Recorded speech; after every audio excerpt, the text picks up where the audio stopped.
More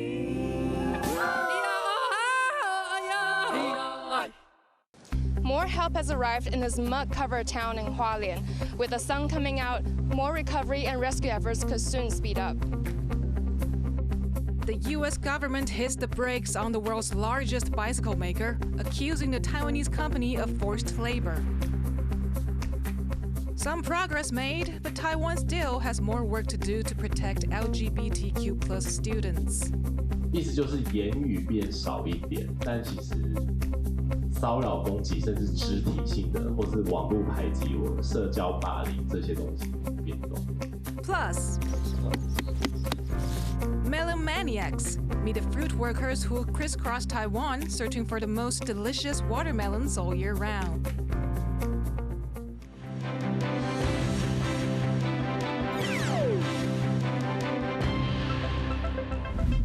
Welcome to TaiwanPlus News. I'm Yvonne Yang. Destructive floods from an overflowing dam in eastern Taiwan have devastated the town below.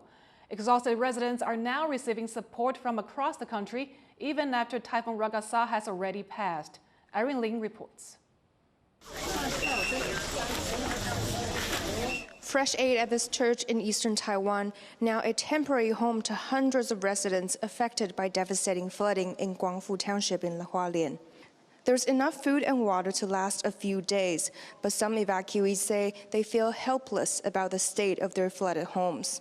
目前我们比较缺少的是善后的处理，有一些的那个，因为毕竟淤泥太严重了，所以我们有一些的需要那些的设备。我们也担心是说淤泥一之后，我们所有的那个田地如何去分割，我们都不晓得那些的经费如何去寻取，也透过这个镜头来去跟中央来去寻求资源，我们未来的善后恢复以及我们所有田园的恢复的一个复原的一个状况。Most of the town has been cut off from water supply and gas after Typhoon Ragasa brought torrential rains, causing a lake in the mountains above to overflow and pour down into the town below, killing at least 14 people as of Thursday. Chefs from Hualien City and other parts of the country are volunteering to cook warm food for the people here, even offering to hold their businesses until necessary. 食材啊，一些器具，我们就一起全部把它集合到这边来。3-5天跑不掉吧？对啊，还是要看状况啦，看这边的状况，因为还有一些搜救队啊，有一些我们的花莲的一些重机具的一些人，他们在这边，他们也要用餐啊。这个教会就已经将近700个了吧。First responders from around the country have gathered here to help track down missing residents. As of Thursday, 22 are still unaccounted for, and they're scrambling to dig houses like this out of the mud. 那我们现在试图要再去把最后一个失联者把他找出来，必须要把里面的周围的泥巴挖出来，或让它泄水，因为里面都是有任何水嘛。那水量太多，你人也不方便去找人，或者是在搜救啊。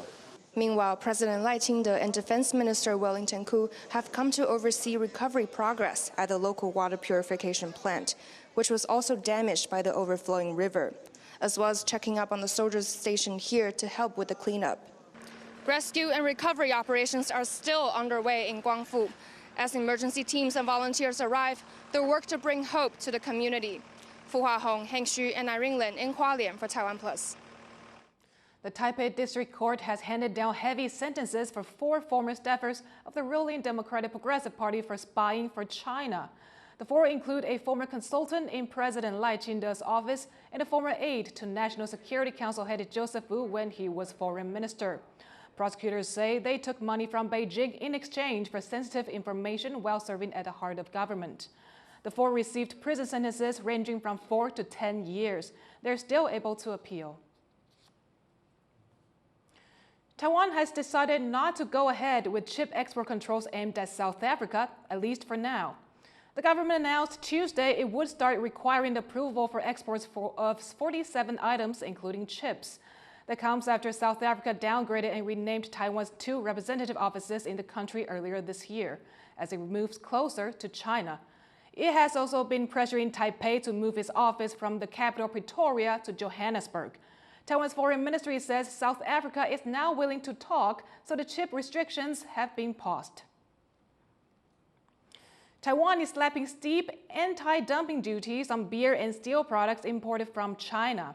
From September 24th, Chinese-made beer, including those brewed for Budweiser and Kirin, will face duties between 19% and 52%. At the same time, some hot-rolled flat steel products will be subject to duties between 16% and 20%. Taiwan customs officials say the move will protect domestic industries by countering unfair Chinese trade practices. The Taiwan Brewers Association says the anti-dumping duties would help ease the short-term impact on Taiwan's beer industry. The U.S. has blocked bicycles made by Taiwanese company Giant over alleged forced labor. Giant disputes the allegations and says it will petition to lift the order. Chris Gorin reports on how the accusations are tied to conditions for migrant workers. The United States has blocked imports of Taiwan-made products from Giant, the world's largest bicycle manufacturer, citing concerns about forced labor. U.S. Customs and Border Protection, or CBP, says it will detain all bikes, parts, and accessories made in Giant's Taiwan factories. CBP says it identified several indicators of forced labor as defined by the International Labor Organization, including abusive vulnerability, abusive working and living conditions, debt bondage, withholding of wages, and excessive overtime.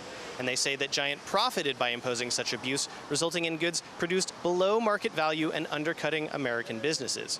At issue here seems to be the conditions for migrant workers employed at Giant's Taiwan factories. And these workers come mostly from Southeast Asia. And in particular, this issue of what's called debt bondage, where workers pay thousands of US dollars in upfront fees to get these jobs, which can take years to pay back. Between the debt and the fact that their visa is tied to a single job, many of them are effectively bound to their employers until the debt is paid.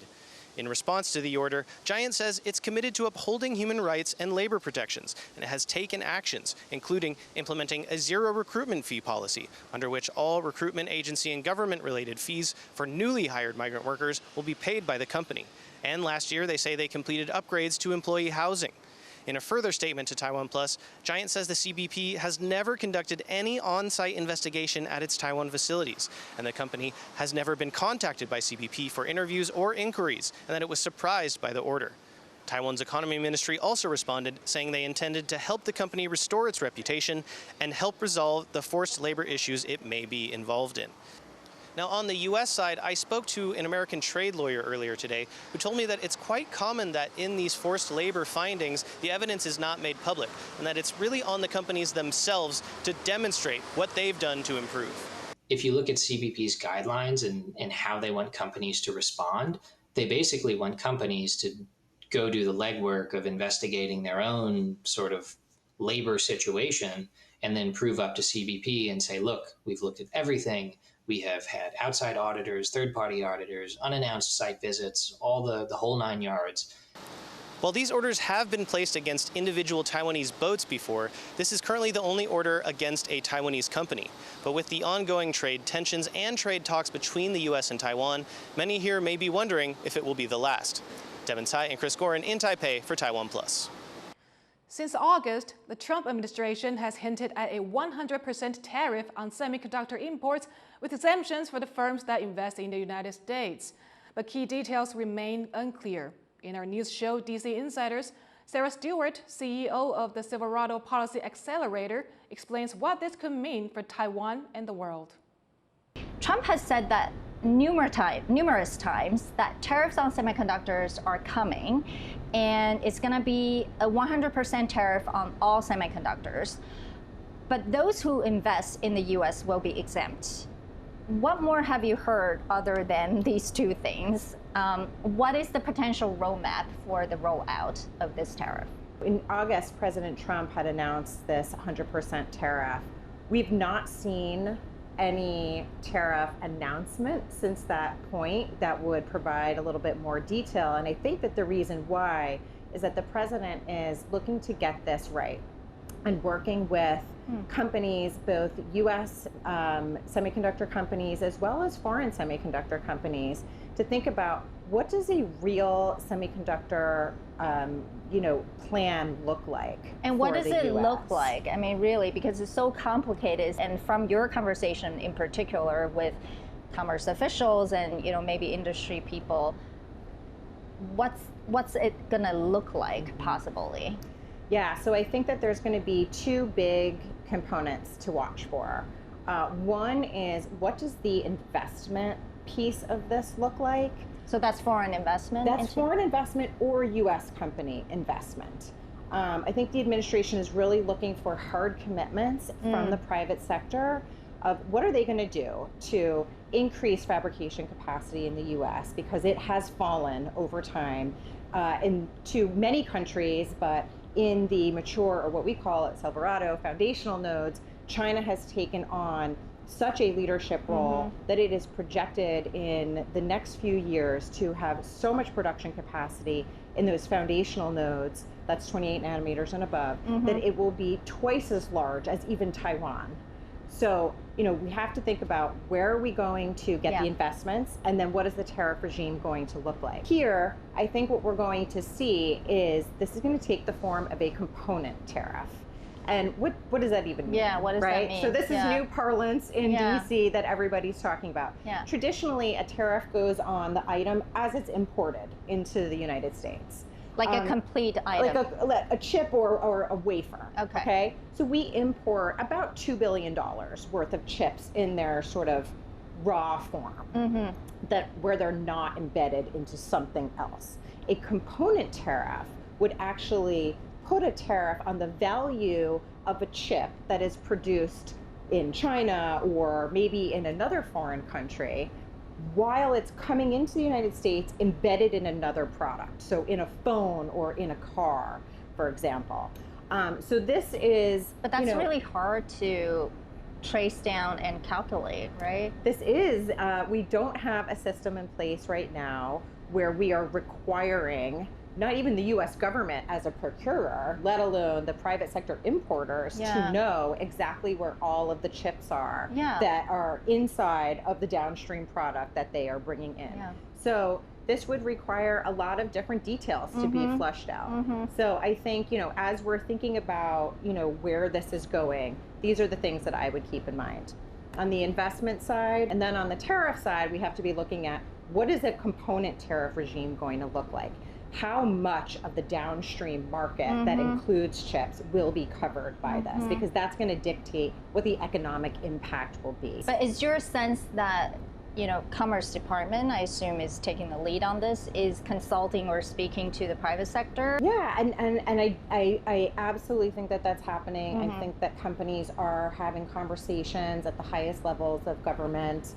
How that's going to translate in the end is still uncertain, but those conversations are taking place, and I think that, everybody is trying to get to the same place of increasing production capacity here while also protecting that investment. That was Sarah Stewart, CEO and Executive Director of Silverado Policy Accelerator and a former official with the U.S. Trade Representative's Office. You can watch the full interview with her on our show DC Insiders in October. Taiwan's foreign minister appears to have met with at least one diplomatic ally on the sidelines of the United Nations General Assembly in New York. That's according to photos posted by Palau's presidential office on Facebook, showing Palauan President Serangoon Whips Jr. and Taiwan's top diplomat Lin Jialong posing together. Reuters reports that this is the first known time a Taiwanese foreign minister has been in New York during the General Assembly debate week. Taiwan has been excluded from the UN since 1971, when China's UN seat switched from Taipei to Beijing. Taiwan's foreign ministry declined to comment on the photos or Lin's trip. Ukrainian President Volodymyr Zelenskyy has called for strong alliance and more weapons during his speech to the UN. If a nation wants peace, it still has to work on weapons. It's sick, but that's the reality. Not international law, not cooperation. Weapons decide who survives.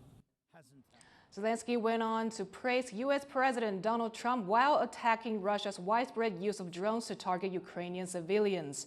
His comments come one day after Trump expressed stronger than expected support for Ukraine, saying it can win back its pre-war borders.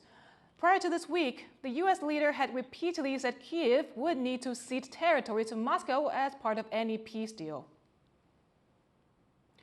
Chinese President Xi Jinping has announced an ambitious plan to tackle climate change and cut emissions. Speaking via video to the UN, Xi said China would reduce greenhouse gas emissions by up to 10% while increasing its wind and solar production sixfold, all by 2035. Xi also rebuked countries that pull away from climate initiatives, likely referencing the United States.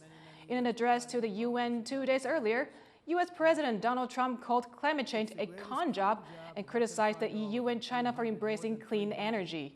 China is the world's largest emitter of greenhouse gases. This is the first time it has pledged to cut emissions. Coming up after the break, a robotic version of man's best friend helps Taiwanese rescue workers sniff out trouble.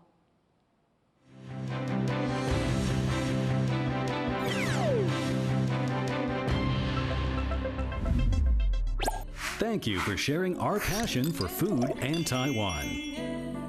Veggie Island explores the vibrant world of plant-based cuisine. Wow, this is amazing. While Taiwan on the Rocks uncovers the stories and craftsmanship behind every sip. Have you ever tried Taiwanese beer? Are you ready to taste even more of Taiwan? In the face of adversity, the power of truth.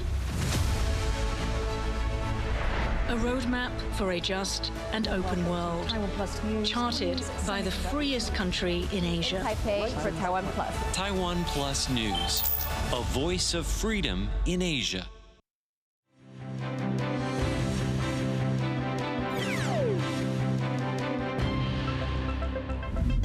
Welcome back. You're watching TaiwanPlus News. The Ocean Affairs Council has released a new white paper on maritime policy. At an event held to announce the paper, Vice President Bi Kim-hsiao spoke about the need for high-tech solutions for security in Taiwan's waters. 我们必须导入各种科技与现代化的船舰，包含 AI、无人载具等3D 立体的科技投入，才能有效提升我们辛苦在第一线拼搏的海巡、同仁、海域执法以及维权的能量。 It comes as Taiwan increases efforts to fund new patrol vessels and remove illegal sand dredgers from Taiwanese waters. They are part of efforts to combat China's gray zone tactics against Taiwan. The new white paper includes 66 strategies and 250 policies related to the sustainability and security of Taiwan's waters. A new survey of LGBTQ+ students shows growing feelings of safety at school over the last 5 years, but abuse, harassment, and a lack of institutional support remain. John Van Trieste reports. 教育部门有行动，同志人权往前动。 LGBTQ+ rights activists say Taiwan schools need to act. NGO Taiwan Tongzhi Hotline Association spent the summer of last year collecting online responses from over 1,700 LGBTQ middle and high school students. And the results are mixed.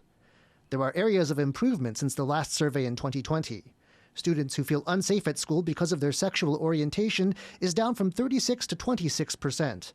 There's a decrease in fears over gender expression, how students present to the world, as well. When it comes to harassment and abuse, the numbers are less than encouraging, though.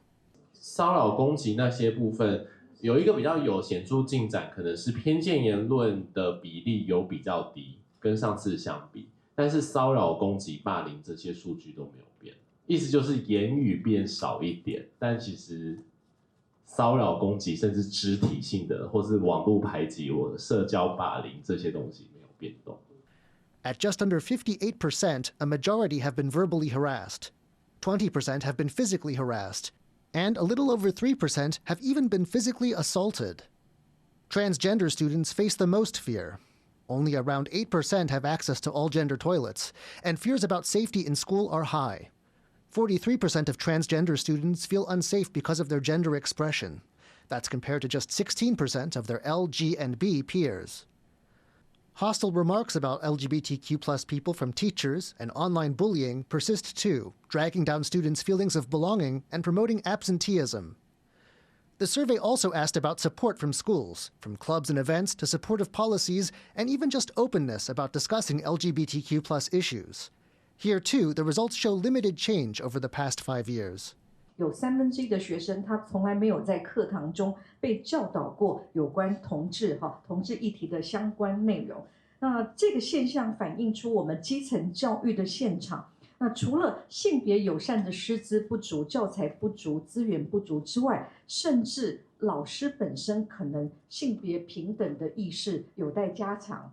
The NGOs represented here have 13 recommendations from the government to the school level, including LGBTQ+ topics in the classroom, promoting LGBTQ+ events on campus, and revising policies that may be discriminatory. And some officials say they are taking action. 那112年的4月10号也发布了一个叫校园性别友善厕所及宿舍的设置指引。那113年也完成了校园性别友善厕所的建制的参考手册。那我们114年目前正在进行的也是性别友善的宿舍的一个建制的参考手册。Taiwan became the first Asian country to legalize same-sex marriage in 2019. And it's known as an LGBTQ+ friendly corner of the region. But those gathered here say there's more work to do, especially when it comes to supporting LGBTQ+ youth as they grow. Howard Zhang and John Van Trieste for TaiwanPlus.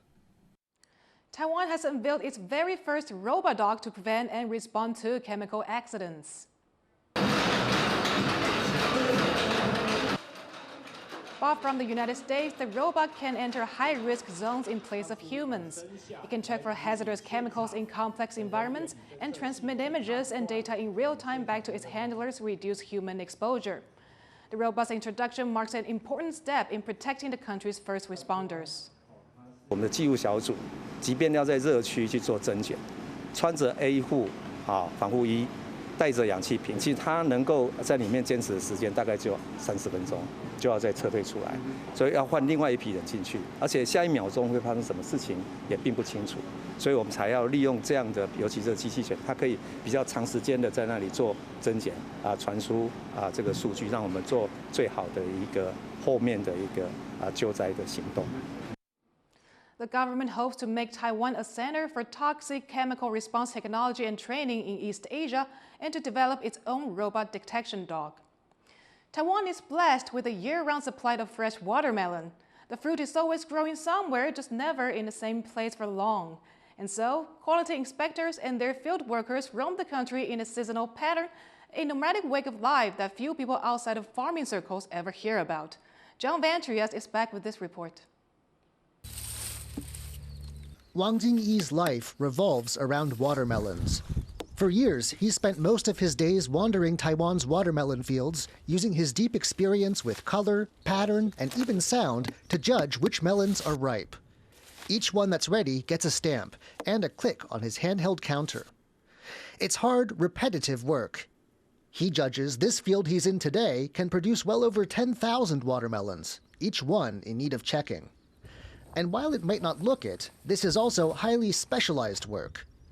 Wang is one of just around 10 watermelon assessors in Taiwan, people who not only have to judge the quality of the fruit, but also make delicate calculations about how many trucks he needs to take them away. 看要几车啊？比如说呢，它平均如果30斤，我们车子可以载18000多，你就盖600多一点点，它不会超载。 也不会再不够，要不然运费贵啊。 It's slow, sweaty work, but at around $230 a day, it pays handsomely by local standards. And thanks to Taiwan's climate, there's watermelons to harvest year-round, notwithstanding occasional damage from typhoons, drought, or other bad weather. But as Wang Jingyi's cousin and watermelon wholesaler Wang Jiazheng explains, their livelihood is grueling in another way. It's a life lived on the road, a practically nomadic existence. The reason? Watermelons take a toll on the soil, so farmers in different areas rotate through the year to keep the supply constant. Once the harvest in one place is done, it's time to pack up and move on. 我一年拢爱走，差不多专线爱走两年啦，爱专线安尼走，差不多一个所在拢差不多大要1个月啦。一个西归区出产的拢差不多要1个月。Though they're around retirement age, the Wongs keep going. Over the years, they formed close bonds with farmers all over the country. They also have whole teams of workers who migrate with them through the year, whose livelihoods depend on this seasonal cycle. 就是一个采一个接这样，然后就一个开崩虾这样。我们有专业的那个盖章师傅会帮我们看西瓜的品质，然后盖章这样。对，我们就采有盖章的这样。This is a thriving business. If watermelons from the Wong's family land are included, they can sell 1 million watermelons per year. And it's also a family enterprise, passed down to the current generation. For these itinerant experts, watermelons are in their blood. Chris Ma and John Van Trieste for TaiwanPlus.